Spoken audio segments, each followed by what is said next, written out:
Pronto, já está gravando. Pessoal, então é o seguinte, né? Para essa nossa aula de hoje, eu até cheguei a comentar com vocês, né, a possibilidade de fazer antes de entrar no texto novo, né, que era sobre psicanálise e saúde coletiva, que é o último texto nosso da disciplina, fazer uma revisão, né, uma síntese daquele texto do recordar, repetir, elaborar, tá? Mas eu também achei que talvez ficasse um pouco repetitivo, né? Já que a gente discutiu assim exaustivamente o texto, eu retomar, né, esse texto. Então eu achei melhor fazer o seguinte, trazer um caso clínico, tá? Onde nesse caso clínico a gente vai poder observar, né, aqueles conceitos que a gente viu no texto. Tá? Então eu vou trazer assim um trecho, tá, de um caso clínico, tá? Vou ler aqui com vocês, vou projetar, vou ler com vocês, e aí vou pedir para vocês irem observando alguns aspectos aí desse caso clínico. Quais aspectos? Aí vocês podem observar, pode anotar no caderno para não esquecer. O que eu quero que vocês observem? Primeiro, a questão da atuação barra repetição, tá? Que está muito junto essas duas coisas. Então, onde que aparece aí a atuação e repetição nesse caso clínico? Segundo, o manejo da transferência e a neurose transferencial, que também estão muito juntos ali. Então, manejo da transferência e neurose transferencial. E, por último, a elaboração, né? Que são esses três pontos aí principais, né, que aparecem no texto do Freud. Tá? Então, são esses pontos aí que eu gostaria que vocês forem observando. Eu vou ler aqui o trecho, é rápido, tá? E depois a gente abre para a discussão. Deixa eu projetar aqui. Deixa eu ver.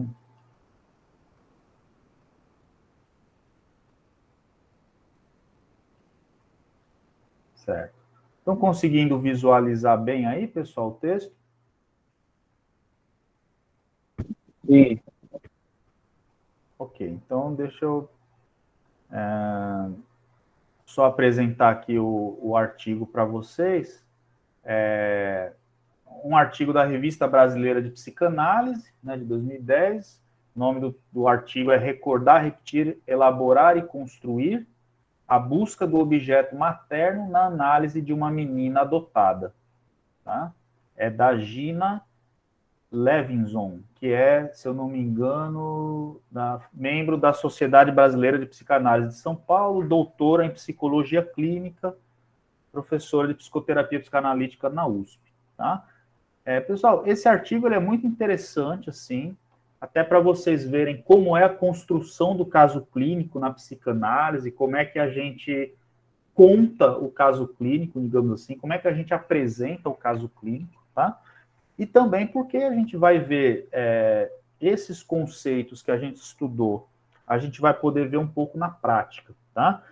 A abordagem da autora é na psicanálise, embora não seja dentro da orientação lacaniana. Ela trabalha mais com o Winnicott, tá?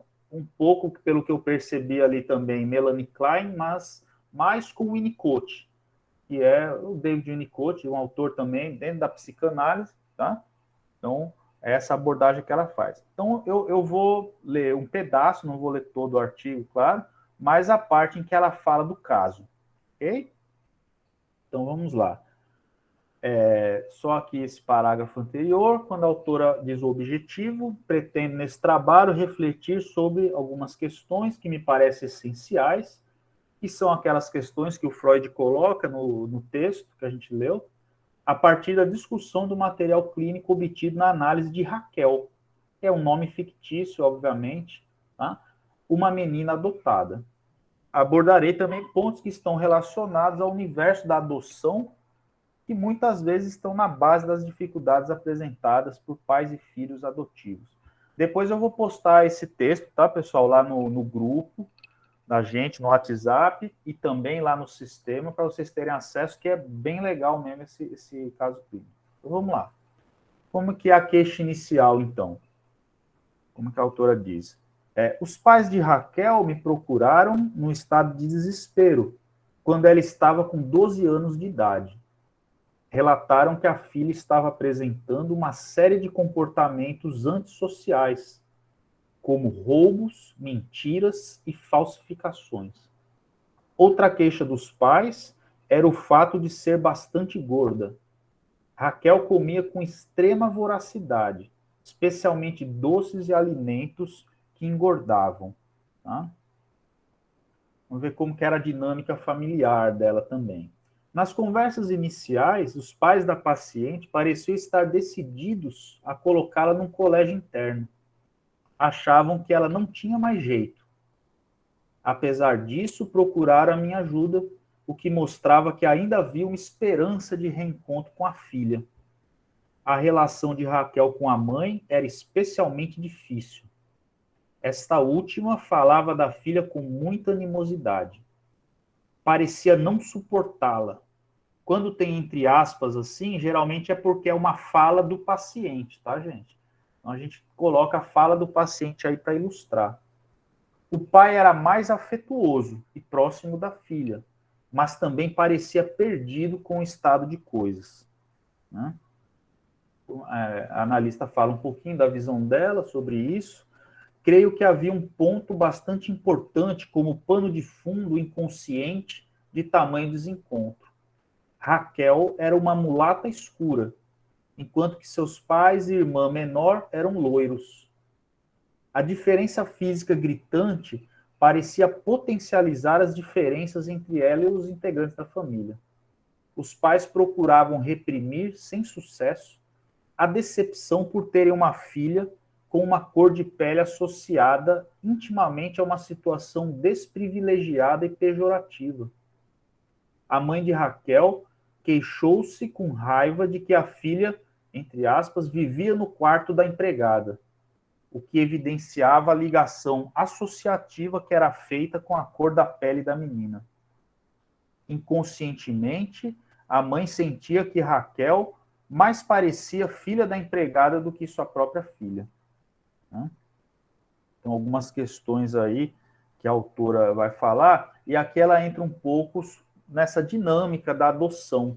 Né? Ela fala que o estudo da dinâmica psicológica de famílias adotivas aponta evidências de que grande parte dos pais e filhos adotivos quer se parecer fisicamente. Tá? Dessa forma, podem manter a ilusão de que não há um hiato biológico entre eles. Né? Então, do ponto de vista dos pais, há um anseio de se perpetuar por meio de sua descendência biológica, como forma de elaborar a transitoriedade da vida. Muitas vezes há dificuldades inconscientes em relação à esterilidade do casal ou de seus integrantes, e diferenças físicas gritantes funcionam como um lembrete de que houve um fracasso na função reprodutiva. Do ponto de vista da criança, a disparidade na aparência intensifica suas dúvidas quanto à solidez do elo com os pais adotivos. É como se, não sendo parecida com eles, não houvesse garantias de que eles a amariam para sempre. Além disso, a diferença física também funciona para a criança adotada como uma marca de que houve uma outra mãe e um outro pai, perdidos no passado, envoltos em um mistério assustador sobre sua origem. Não pode-se falar numa intensificação de uma ferida narcísica, tanto em relação aos pais quanto à criança. Então, a autora faz algumas elaborações aí sobre essa dinâmica da adoção. E aí ela volta a falar um pouco da história de Raquel. Os pais de Raquel decidiram adotar uma criança depois de tentarem por muitos anos ter um filho biológico.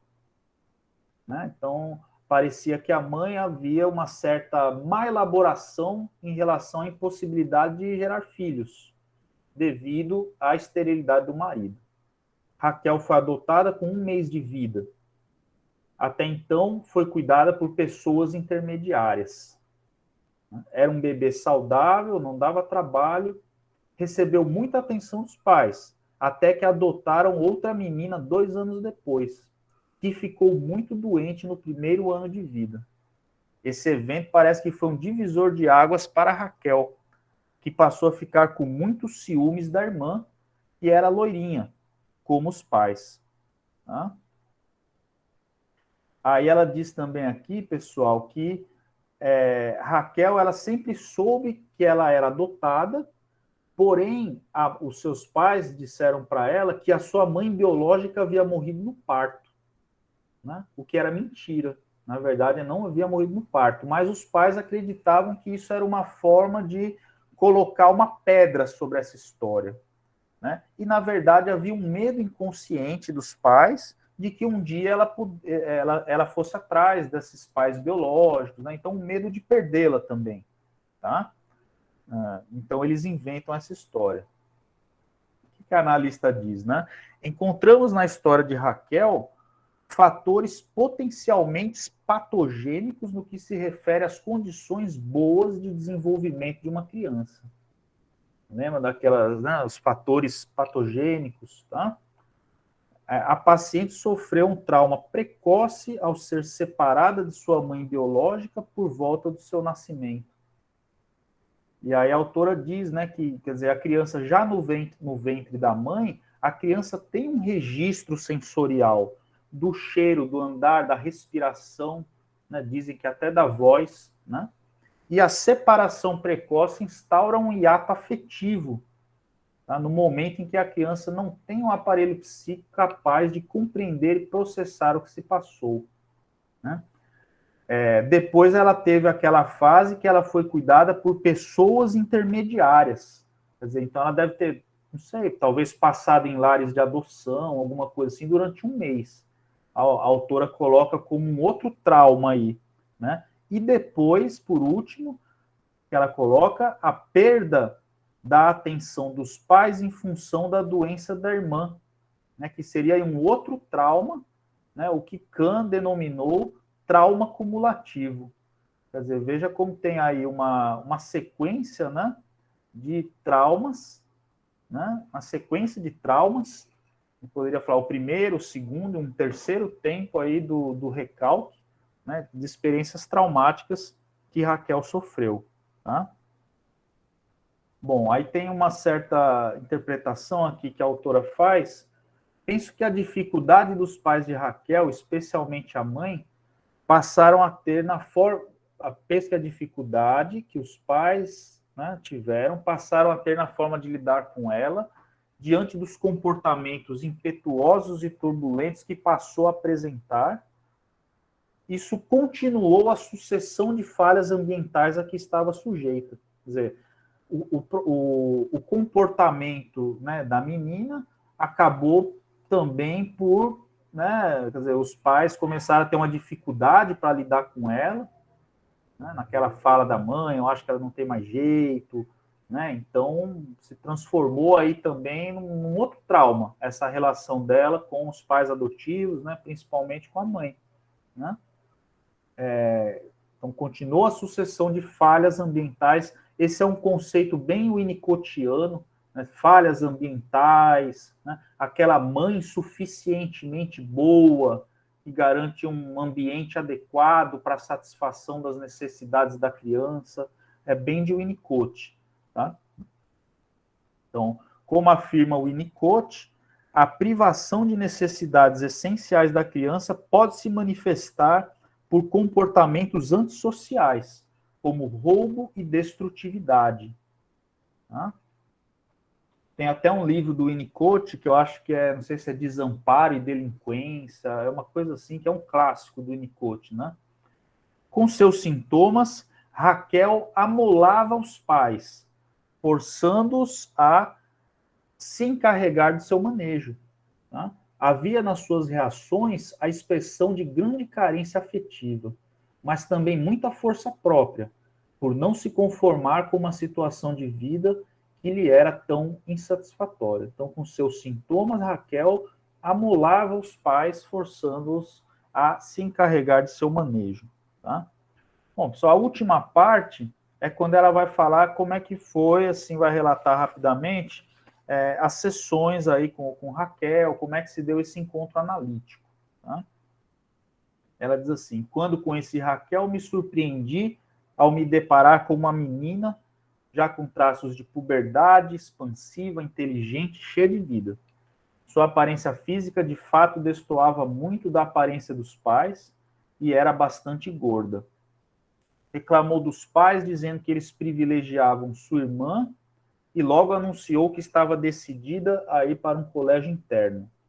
Achava que dessa forma não iria mais brigar com a mãe. Tá? E aí ela fala, né, os desencontros constantes com os pais adotivos e a informação incorreta sobre a morte da mãe biológica contribuíram para corroborar essa fantasia. Então, olha que interessante essa parte. Raquel lançava a mão de um processo defensivo. Saía antes de ser mandada embora, como imaginava que ocorreria. O medo de ser abandonada novamente estava sempre pairando no ar. E ela apresentava um temor de se ligar de forma mais próxima a outras pessoas e sofrer novamente o sentimento de desamparo próprio de sua condição inicial de vida. Ela diz, o começo do nosso processo analítico foi pautado pelo temor de Raquel de se ligar a mim e se decepcionar novamente. Tá? Insistia em ir para um colégio interno, o que impediria que pudéssemos continuar nos encontrando. Ao mesmo tempo, aos poucos se aproximava, embora com cautela. Tá? Quando eu falava sobre a adoção com Raquel, ela se mostrava irritada. Não queria tocar no assunto. No entanto, embora esse assunto fosse proibido de ser mencionado verbalmente, logo percebi o quanto passou a ser vivido por nós no palco que é construído pela relação analítica. Tá? E aí, aqui, pessoal, a autora ela fala mais ou menos como que era o jeito de Raquel, né? Chegava às sessões queixando-se de fome e muitas vezes trazia sacos de doces para as sessões, que comprava na padaria em frente ao meu consultório. Dizia, deve ser bom ter uma padaria aí do lado. Começou a pedir para eu guardar seus doces comigo, na sua caixa lúdica ou em minha geladeira. Raquel parecia um bebê esfomeado que vinha mamar nas nossas sessões. Eu sabia que o que de fato lhe fazia falta era um tipo de contato sintônico que lhe proporcionasse uma sensação de saciedade poucas vezes alcançada na sua vida. A padaria que lhe fazia falta precisaria ser encontrada na nossa capacidade de nutri-la simbolicamente. Comecei a notar o quanto os doces de que tanto gostava tinham nomes de sentimentos afetuosos. Beijinhos, bom bocado, suspiros, sonhos. Tá? E aqui, bom, aqui ela vai falar o seguinte, né, como é que foi o manejo aí um pouco das sessões, quando ela diz o seguinte, após um período em que me pareceu que eu fui suficientemente testada quanto à minha confiabilidade, Raquel me pediu que lhe fizesse desenhos com meus dedos em suas costas. O primeiro desenho por ela solicitado foi um coração.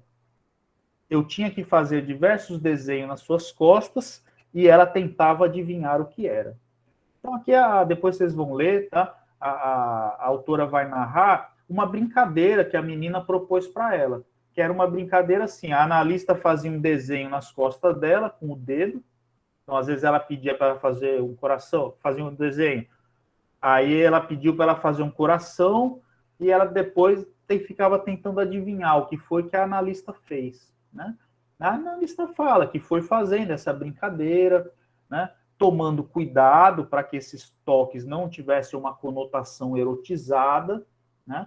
Mas ela sentiu que era importante realmente fazer essa brincadeira com a Raquel, tá? E aí, no final, aqui ela diz, ao tocar suas costas com os meus dedos, eu ia lhe dizendo o que ela queria mesmo era preencher o coração que havia dentro dela, como que eu havia desenhado, de quindins amor, quindins afeto, doces intimidade, e que ela sentia uma fome grande de tudo isso, né? E aí a autora vai refletir um pouquinho sobre isso. Eu pensava na sua separação com relação à mãe biológica, no quanto lhe faltou poder ter um contato de pele com ela. Imaginava que a paciente poderia estar procurando estabelecer esse contato através da transferência, como se dessa forma pudesse recuperar um objeto perdido, ou então construir algo que não se deu. Né? O jogo de adivinhação parecia se referir a um tipo de comunicação não verbal que poderia se estabelecer entre nós, própria do bebê pequeno com a mãe nos seus primeiros tempos de vida. Tá?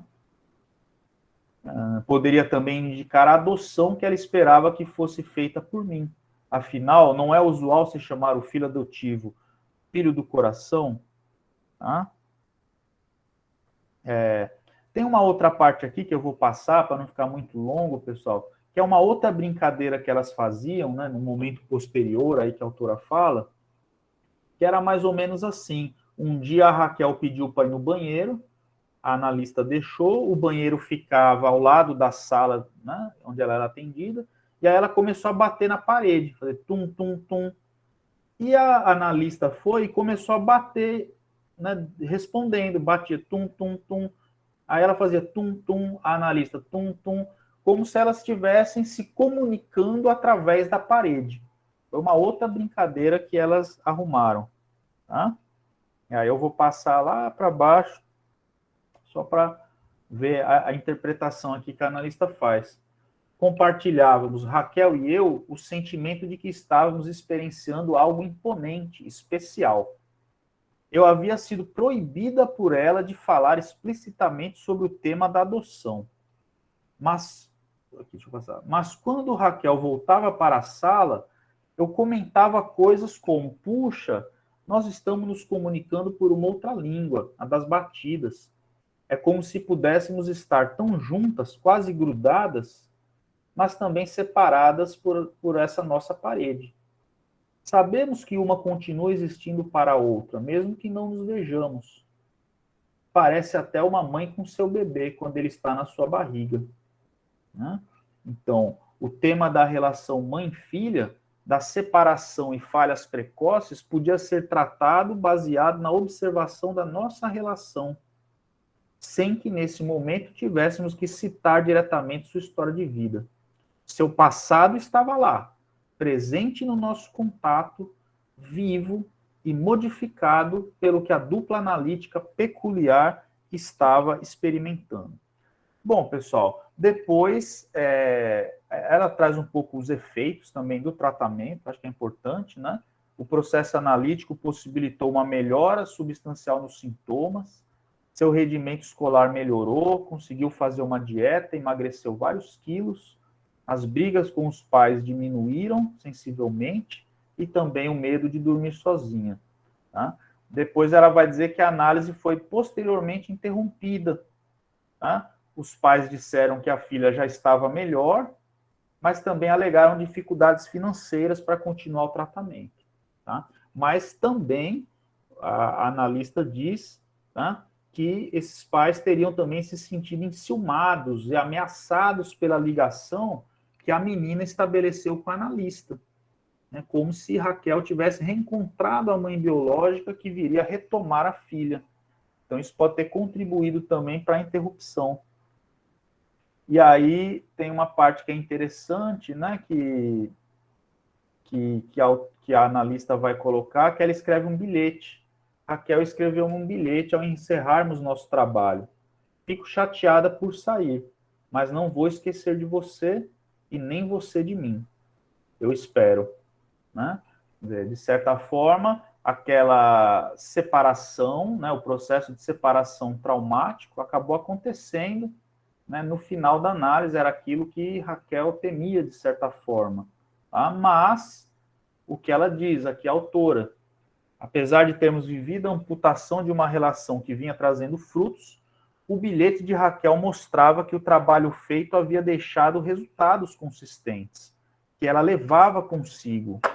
Né? Quer dizer, ela pôde reconhecer que estava chateada com o fim da análise, sem precisar recorrer a defesas maníacas, como ocorria anteriormente. né? Além disso, expressava a esperança de que, apesar de estarem separadas, ela não seria esquecida. A parede que nos separava tinha se tornado muito mais grossa, mas ela esperava que as nossas batidas ficassem gravadas como objetos bons, solidamente internalizados. Opa, caiu aqui o negócio aqui. Pronto, pessoal, então, deixa eu interromper aqui a... Pronto, são essas questões aí, né, que aparecem, né? Eu vou deixar o texto aqui projetado para a gente precisar consultá-lo. Mas queria ouvir de vocês agora, pessoal, um pouco, assim, algum comentário que vocês queiram fazer, baseado nesses pontos que eu falei para vocês, assim, observados, ou até alguma outra impressão, alguma coisa que chamou a atenção de vocês nesse caso.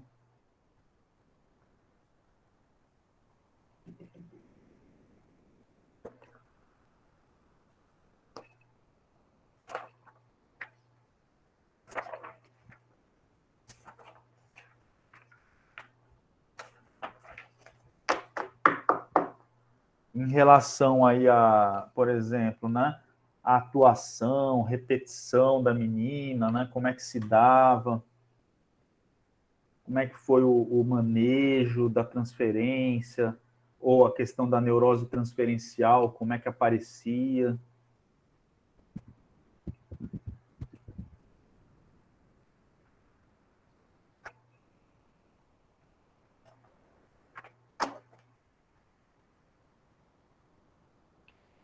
E aí, pessoal, ninguém vai se arriscar?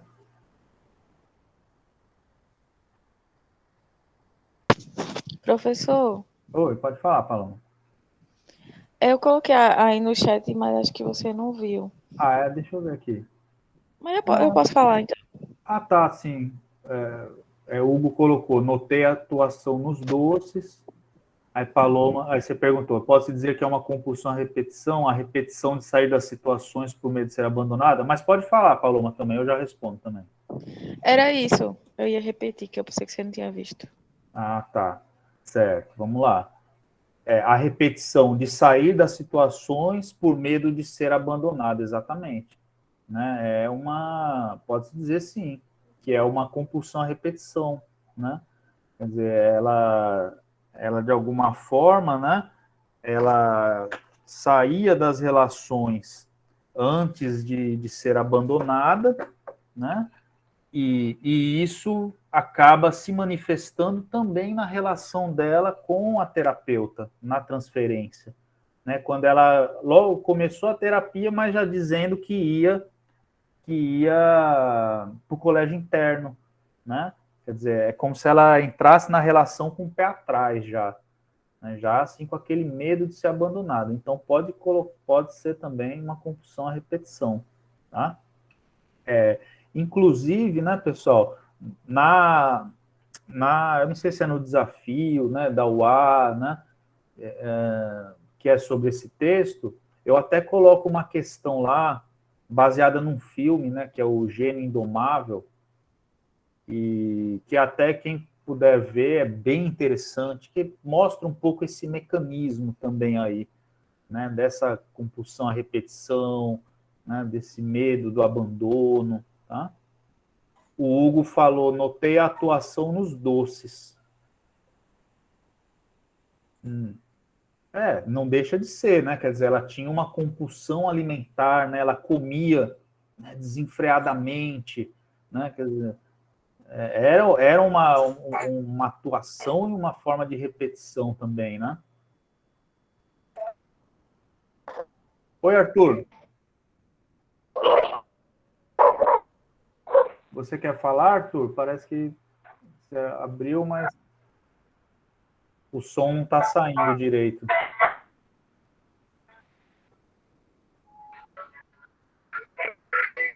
Não está saindo não, Arthur, seu som. Paloma colocou, quando Raquel fala que ela que quer ir para um colégio interno, é uma atuação também, né? É uma atuação. ela estava tentando, digamos assim, se excluir, né? Se excluir, ela mesma se excluir, se colocar nessa posição um pouco de exclusão, talvez pelo medo, né, de ser abandonada, né? Onde mais que aparece a atuação dela, pessoal? O Hugo destacou aí, por exemplo, a questão dos doces, a questão alimentar, né? Ela era bastante gorda. O que mais que ela apresentava no comportamento dela que parecia ser uma atuação? Que era também algo que se repetia. Que outros tipos de comportamento ela tinha?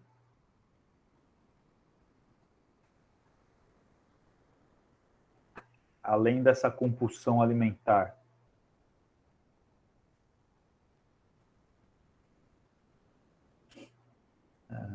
Vejam que lá na queixa inicial, né, na queixa inicial dos pais, eles falam também do quê? De roubos, mentiras e falsificações, né? Uma série de comportamentos antissociais, como roubos, mentiras e falsificações, né?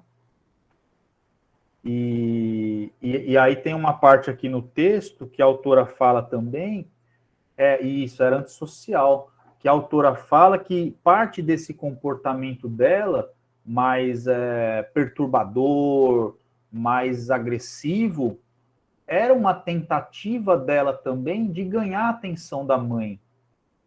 Né? Veja que, né, quer dizer, por esse conflito inconsciente, deixa eu ver, se eu li que ela era agressiva também, agressiva modo de falar, assim, né, um comportamento aí, roubo, mentira, né, ela tinha os conflitos ali com a mãe, né,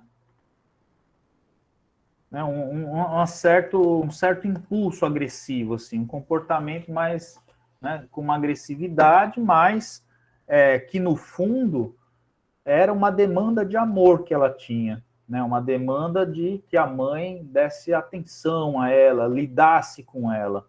Então era essa a forma como ela encontrava, né, de ganhar essa atenção da mãe, né, de a mãe prestar atenção na demanda dela. Então, ela acabava aí também atuando dessa forma, né? Vamos ver aqui. Vão lembrando aí também, pessoal. Teve essa questão do trauma, né? Que eu destaquei para vocês, né? Quer dizer, vários fatores potencialmente patogênicos no que se refere às condições boas de desenvolvimento de uma criança. Quer dizer, acho que isso é um ponto importante quando a gente pensa aquela questão do ponto de fixação no trauma, né? Quer dizer, veja que na história dela, ela tem ali um trauma inicial, né? Do abandono da mãe biológica, depois passou por pessoas intermediárias que cuidaram dela, né? Um segundo tempo do trauma, né? Depois, a perda da atenção dos pais em função da doença da irmã que veio, né? Que ainda por cima era uma irmã loirinha, né? Como foi dito, né? Então isso intensificou aí os conflitos que ela tinha, né? Quer dizer, uma outra experiência traumática aí, e depois todos os conflitos que ela passou a ter, né, com os pais. Então você vê que são, né, quer dizer, ao longo do desenvolvimento, né, de Raquel, ela foi passando por essa experiência traumática, né, várias experiências traumáticas, mas todas ligadas por um significante, usando a linguagem do Lacan, que era esse significante da exclusão, de alguma forma, de um abandono, de um certo desamparo. Tá? Quer dizer, esse era o significante que acompanhava a história dela, de certa forma. Né? A parte, quer ver? A parte que eu falei, Paloma, foi nessa parte aqui, no último parágrafo, antes do encontro analítico, quando fala aqui, ó, Raquel demonstrava, no entanto, por meio dos comportamentos antissociais, a esperança de encontrar condições ambientais adequadas às suas necessidades. Quando ela fala aqui, né, diante dos comportamentos mais impetuosos e turbulentos, a mãe, né, passou a ter vários conflitos com ela, né, e aí a interpretação que a autora faz, né, de acordo com Winnicott, a privação de necessidades essenciais da criança pode se manifestar por comportamentos antissociais como roubo e destrutividade. Com isso, Raquel amolava os pais, forçando-os a se encarregar do seu manejo. Né? Quer dizer, aqui a autora está mostrando um pouco o sentido do sintoma dela.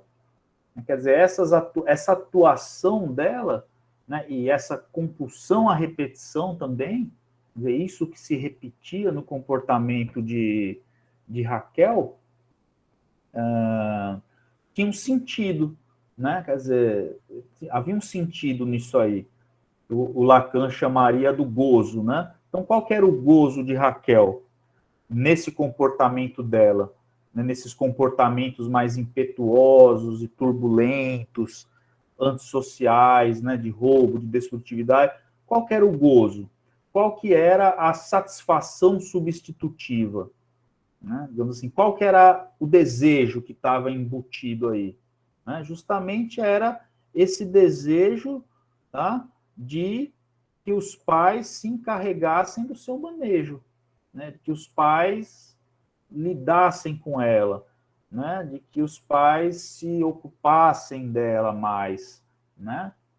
Atendessem a essa demanda que ela estava trazendo. Tá? Então, né, para a gente fazer essa leitura aí também, comparando com Lacan. Então, esse que era o sentido do sintoma dela.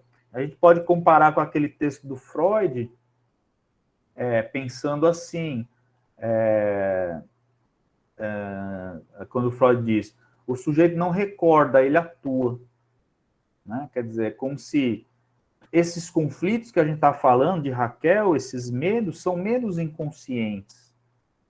Não é que a criança ficasse o tempo todo pensando nisso. Isso está num nível inconsciente, só que se expressa por meio da atuação. Tá? Então, é uma forma aí da gente compreender aquela ideia que o Freud traz. O paciente não recorda coisa alguma, ele atua. Ele tem uma compulsão à repetição. Tá? Então, pegando aí essas ideias aqui que a autora traz, né, sobre o trauma, sobre o sentido do sintoma de Raquel, fica mais fácil da gente compreender também. Tá? Vamos ver aqui, pegar do encontro analítico.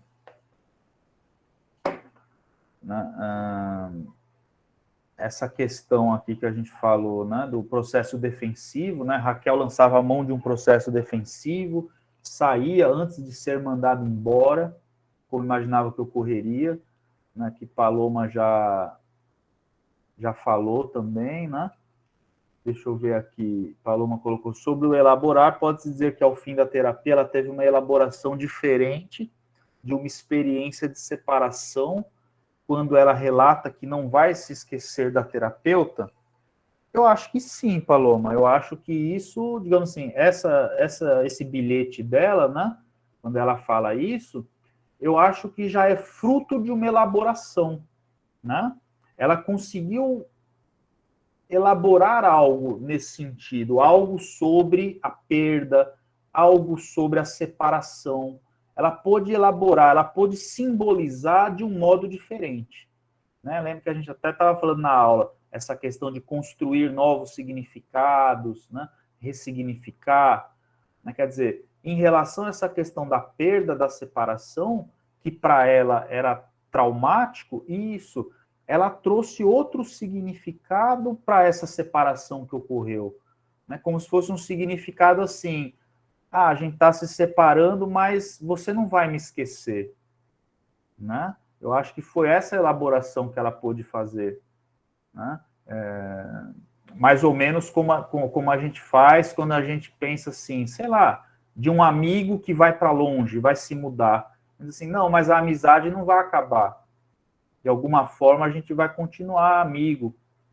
é uma forma de elaborar também uma separação, né? Ou quando uma pessoa que a gente gosta morre, não, mas ela vai continuar vivendo na nossa lembrança, né? Na saudade, quando a gente pensar, quando a gente falar dela. É uma tentativa de elaborar também, né? O luto é uma forma de elaboração, é uma tentativa, pelo menos, né? Quando o luto é feito, né? Uma tentativa de elaborar uma perda, uma separação.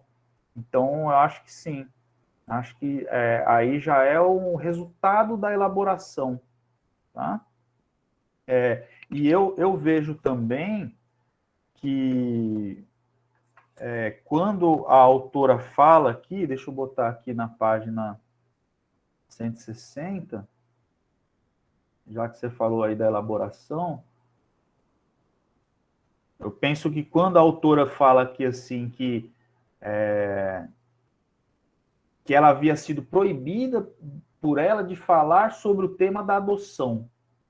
Isso acontece muito na análise de criança, né?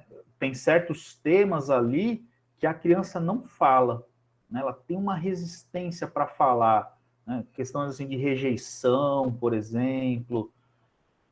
A criança tem dificuldade para falar. Só que o que a analista fez?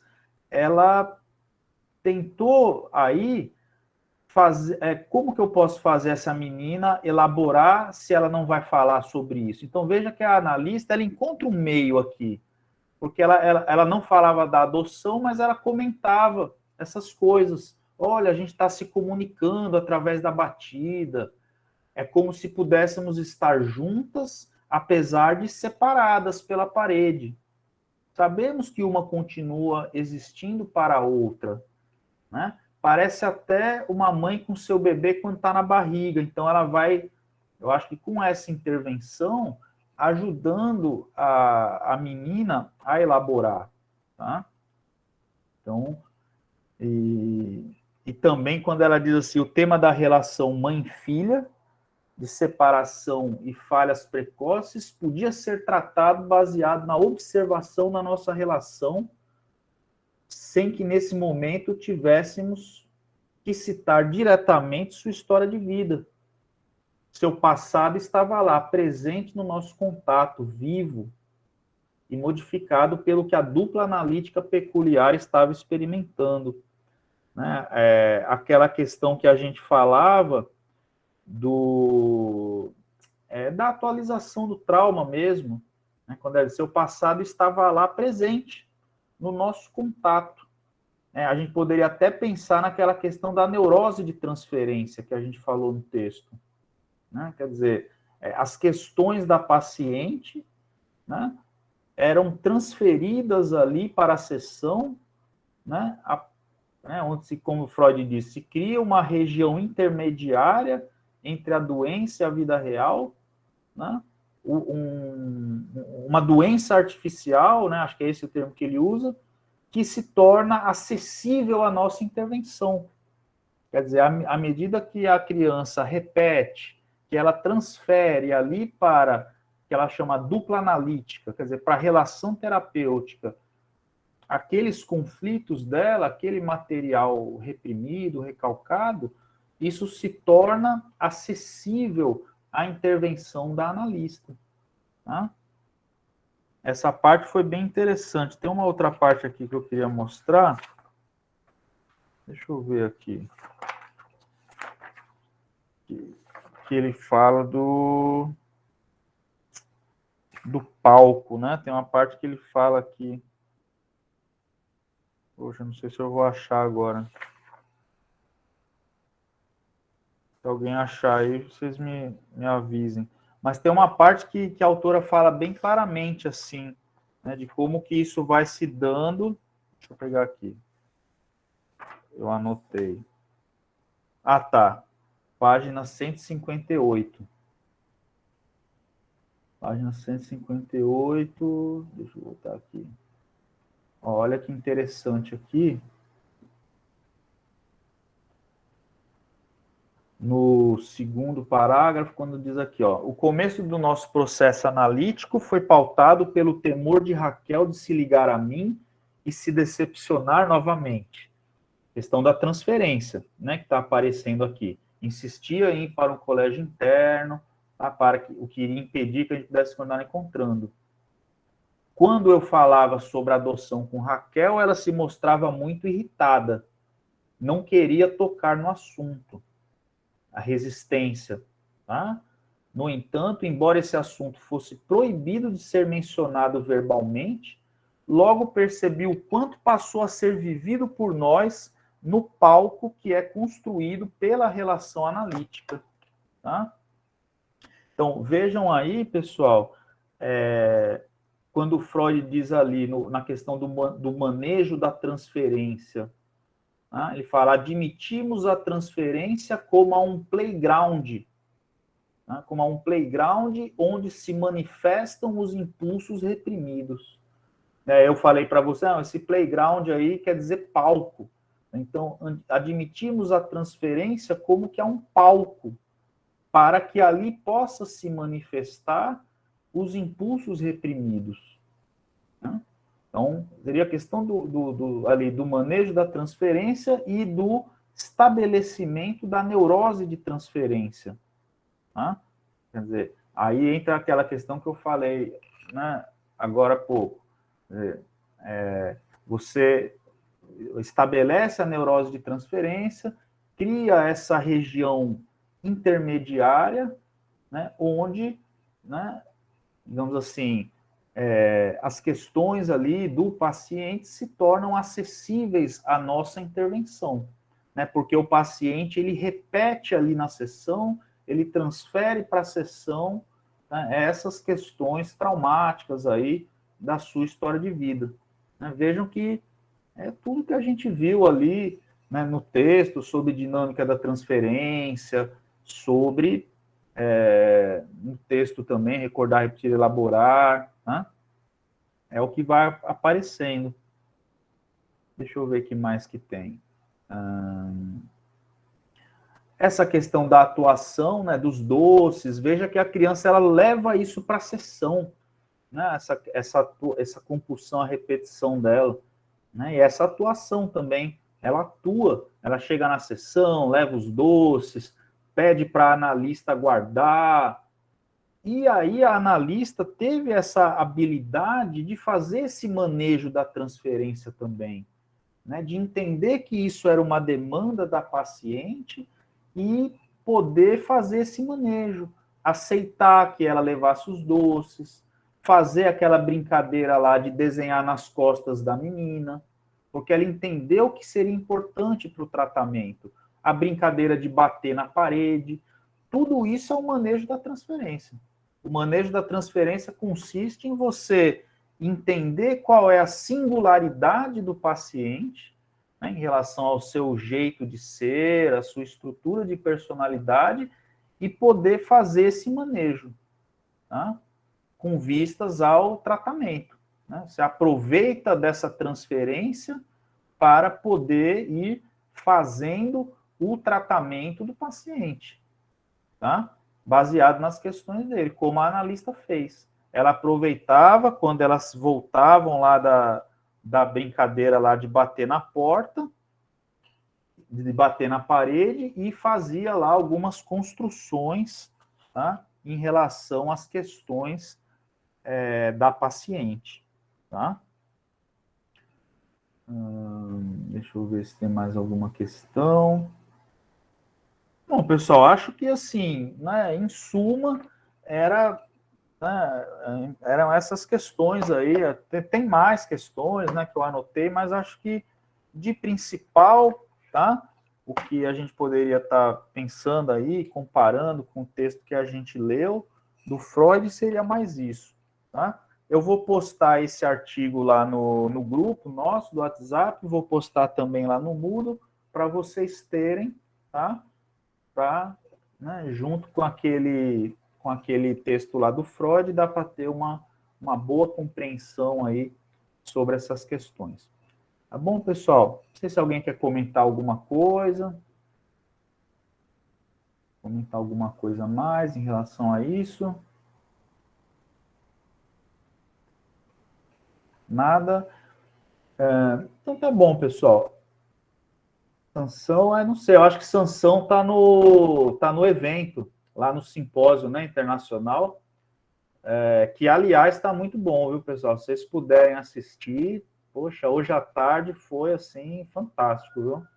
A palestra com um professor de Angola, depois uma professora de Portugal, falando sobre várias questões aí do nosso tempo. Quem puder, não deixe de ir, dá uma prestigiada lá, que tá muito bom mesmo. Professor, Oi, Maxwell. eu posso até estar enganado, mas esse evento não foi divulgado no nosso curso de psicologia, não. Ou se foi, eu não vi. Rapaz, ele foi divulgado no perfil, né, do Instagram do curso, né?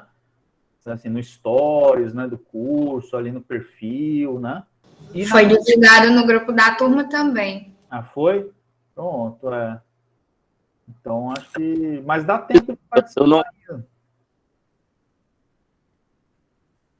Dá tempo. Amanhã ainda tem eventos, né? Então, vale a pena, assim, assistir, né? Eu mesmo não vou... Hoje eu não vou poder estar à noite, mas vai ficar gravado no YouTube também. Vocês podem depois pegar e assistir no YouTube, no perfil da instituição. Assistam as palestras que teve hoje à tarde, que vocês vão gostar. Muito bom mesmo. Valdicinara perguntou se vai ter avaliação. Não, não vai ter, né? A nossa atividade avaliativa foi aquela apresentação de vocês, né? O debate que a gente fez, mais a parte escrita, que algumas pessoas já estão enviando. Quem não enviou, o prazo é até a semana protegida, né? Para enviar a parte escrita, aquele estudo dirigido, né? As questões respondidas. Pronto, e as UAS, tá? Aí a gente não faz prova. Ok, pessoal? Pessoal, então tá bom. Semana que vem a gente se encontra, tá? Aí a gente se encontra presencialmente. Aí eu vou trazer lá aquele último texto. Dê uma lida também. Eu vou postar também aquele último texto, tá? Psicanálise e Saúde Coletiva. Acho que já está no sistema, inclusive. Aí dê uma lida para a gente finalizar na semana que vem. Tchau, gente. Boa noite. Valeu. Até a próxima aula.